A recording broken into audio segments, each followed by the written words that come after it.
नमस्कार, मैं हूं अनुराग मुदगल। आप देख रहे हैं न्यू एजुकेशन रिवॉल्यूशन।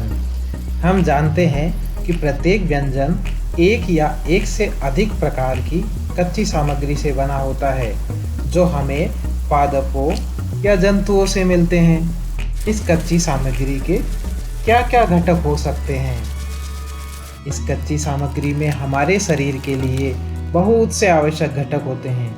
इन घटकों को हम पोषक भी कहते हैं। हमारे भोजन में मुख्य पोषक कार्बोहाइड्रेट, प्रोटीन, वसा, विटामिन तथा खनिज लवण हैं। इसके अलावा हमारे भोजन में खाद्य रेशे और जल भी शामिल होता है, जिनकी हमारे शरीर को बहुत आवश्यकता होती है। ये सब हमने पिछले वीडियो में पढ़ा था। क्या सभी पदार्थों में सभी पोषक तत्व उपलब्ध है, या कौन से पदार्थों में कौन से पोषक तत्व उपलब्ध है, ये हम इस वीडियो में पढ़ने वाले हैं। सबसे पहले हम कार्बोहाइड्रेट के बारे में पढ़ेंगे, तो आप देखते रहिए न्यू एजुकेशन रिवॉल्यूशन।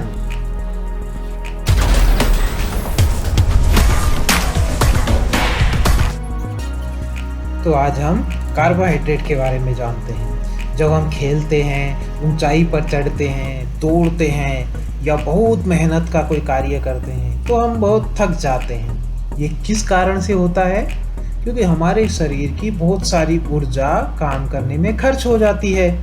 इस ऊर्जा को दोबारा से प्राप्त करने के लिए हम कभी कभी आपने देखा होगा, आपको ग्लूकोज का पानी पिलाया जाता है, ग्लूकोन डी वाला। ग्लूकोज भी एक तरह का कार्बोहाइड्रेट ही है, जिससे हमें तुरंत ऊर्जा प्राप्त हो जाती है। सजीवों को ऊर्जा एवं बल देने के मुख्य स्रोत कार्बोहाइड्रेट है। ये कार्बोहाइड्रेट कार्बन, हाइड्रोजन और ऑक्सीजन जैसे तत्वों से मिलकर बने होते हैं। ये हमारे शरीर में ग्लाइकोजन के रूप में संचित रहते हैं, जो श्वसन की क्रिया में हमें आवश्यकता अनुसार ऊर्जा देते रहते हैं। अब आइए देखते हैं कार्बोहाइड्रेट के क्या स्रोत है, यानी कि कार्बोहाइड्रेट हमारे भोजन में कौन कौन से भोजन में होते हैं या हमें कहाँ कहाँ से मिलते हैं। कार्बोहाइड्रेट वैसे दो प्रकार के होते हैं। कार्बोहाइड्रेट के स्रोत भी दो प्रकार के होते हैं, जैसे स्टार्च युक्त और शर्करा युक्त।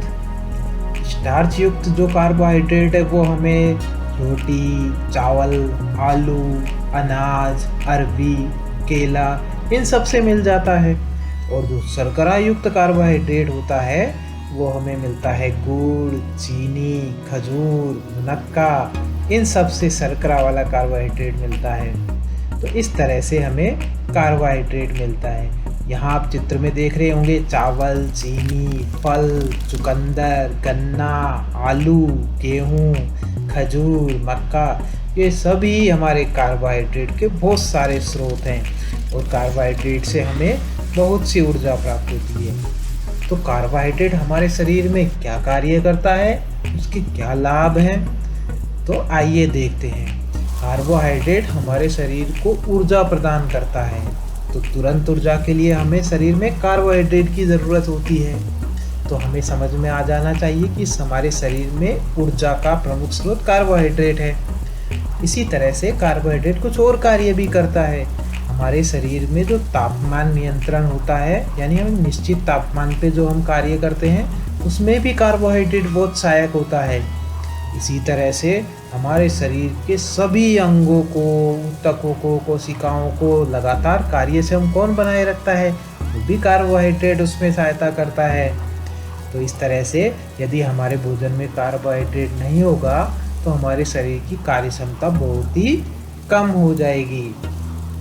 अब जो हमने कहा कि वही गेहूँ, चावल, चीनी, फल, गन्ना, आलू, खजूर, मक्का सब में कार्बोहाइड्रेट होता है। और स्टार्च जो वाला कार्बोहाइड्रेट रोटी, चावल, आलू, अनाज, अरबी और केला में होता है। शर्करा वाला गुड़, चीनी, खजूर, मक्का में होता है। तो हमें कैसे पता चले कि इनमें कार्बोहाइड्रेट होता है? क्या इसका कोई जांच का तरीका हो सकता है? जी हाँ, इसका बहुत सरल जांच का तरीका हो सकता है। खास तौर से स्टार्च की जांच तो हम आसानी से कर सकते हैं अपने घर पे ही। तो आइए हम स्टार्च की जांच का एक तरीका पढ़ते हैं। इसके लिए हम एक गतिविधि करेंगे। इसके लिए हम दो परख नली लेंगे। एक दोनों परख नलियों पर एक और दूसरी पर 2 अंकित कर देंगे। अब एक उबला हुआ आलू लेंगे और उस आलू का पेस्ट बनाकर परख नली 1 में डाल देंगे और उसको अच्छे से पानी में मिला लेंगे। अब परख नली 2 में केवल पानी डालेंगे और कुछ भी नहीं डालेंगे। अब दोनों परख नलियों में सावधानी पूर्वक 2-2 बूंद आयोडीन विलयन की डालेंगे और उसको थोड़ा सा हिलाएंगे और फिर देखेंगे कि क्या होता है। तो हम देखते हैं कि परख नली 1 में जिसमें आलू था उसका रंग नीला हो गया, जबकि परख नली 2 जिसमें केवल पानी था उसके रंग में कोई परिवर्तन नहीं आया। ऐसा इसलिए हुआ क्योंकि आलू में स्टार्च होता है यानी कार्बोहाइड्रेट, और वो आयोडीन के साथ मिलकर नीले रंग का पदार्थ बनाता है, इसलिए वो नीला रंग का हो गया। तो हम इससे ये निष्कर्ष निकाल लेंगे कि स्टार्च आयोडीन के साथ क्रिया करके नीला रंग देता है और आलू में स्टार्च उपस्थित होता है। तो ये एक तरह से स्टार्च के परीक्षण की एक विधि है। अगर आपको आयोडीन का विलयन बनाना है तो उसके लिए आपको आयोडीन का तनु विलयन बनाने के लिए पानी एक परख नली में भरकर कुछ बूंद टिंचर आयोडीन की डाल दीजिए, वो आयोडीन का विलयन बन जाएगा और उससे आप परीक्षण करते रहिए। तो आप अपने घरों में भी इसका परीक्षण कर सकते हैं। आप अपनी रसोई में से बहुत सारी चीज़ें खाने की लीजिए, वो पकी हुई भी ले सकते हो या आप कच्ची भी ले सकते हो और उनका परीक्षण कीजिए। इसके लिए आप आयोडीन विलयन बनाने के बाद उनके ऊपर विलयन की कुछ बूंदें डाल दीजिए इस चित्र के अनुसार और फिर आप देखिए कि क्या उसका रंग नीला या काला हुआ है। यदि हुआ है तो वो मंड यानी स्टार्च की उपस्थिति को बताएगा। मैंने एक बार पहले कार्बोहाइड्रेट का स्कूल में बनाया वीडियो भी आप सबके साथ साझा किया था। आइए एक बार उसको भी देख लेते हैं, आपको और अच्छे से समझ में आ जाएगा कि कार्बोहाइड्रेट का परीक्षण कैसे करते हैं। और आप अपने घर पे भी कार्बोहाइड्रेट का परीक्षण करके और ये वाली सारणी भर दीजिएगा। जैसे इसमें एक तरफ सामग्री लिखी हुई है कच्चा आलू, दूध, मूंगफली, ऐसी आप सारणी और बनाकर उसमें और भी सामग्रियां जो आपके घर में हो वो लिख सकते हैं और आयोडीन की बूंदें डाल डाल के देखें कि उसमें किन किन में स्टार्च या कार्बोहाइड्रेट उपस्थित है और किन किन से आपको तुरंत ऊर्जा प्राप्त हो जाती है। अगले वीडियो में हम प्रोटीन के बारे में पढ़ेंगे, तो आप देखते रहिए न्यू एजुकेशन रिवॉल्यूशन। हम यहाँ वैज्ञानिक पद्धति के अनुसार हम पहले बहुत सारी सामग्री लेंगे। जैसे यहाँ पर आप देखोगे बेसन है, तो थोड़ा सा बेसन हम यहाँ निकाल लेंगे और ऐसे ही यहाँ ये आटा है, इस आटे को भी यहाँ पर निकाल सकते हैं। और ये गुथा हुआ आटा है, इसको भी अगर हम चाहें तो थोड़ा सा यहाँ पर निकाल सकते हैं।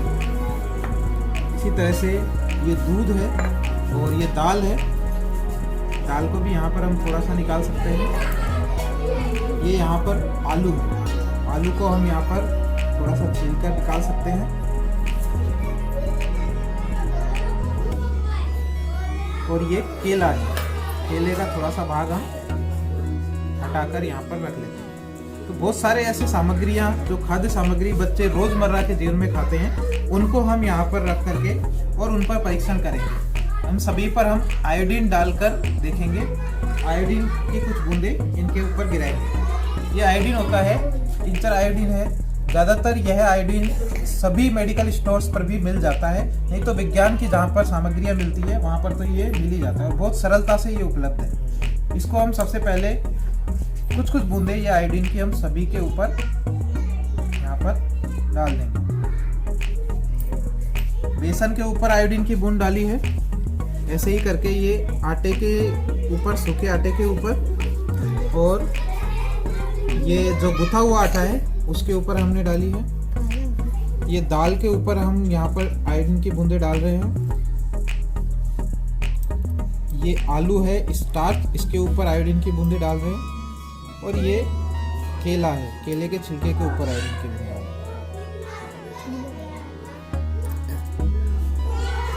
और कुछ समय के लिए इन्हें हम रख देंगे और कुछ समय बाद बच्चों को इनका निरीक्षण करने के लिए कहेंगे। तो आप देखेंगे जब बेसन के ऊपर हमने आयोडीन की कुछ बूंदें डाली है तो वो काला बैंगनी कलर उसके अंदर है, वो आ गया है। आटे के अंदर भी बिल्कुल काला बैंगनी कलर उसके अंदर हो गया है।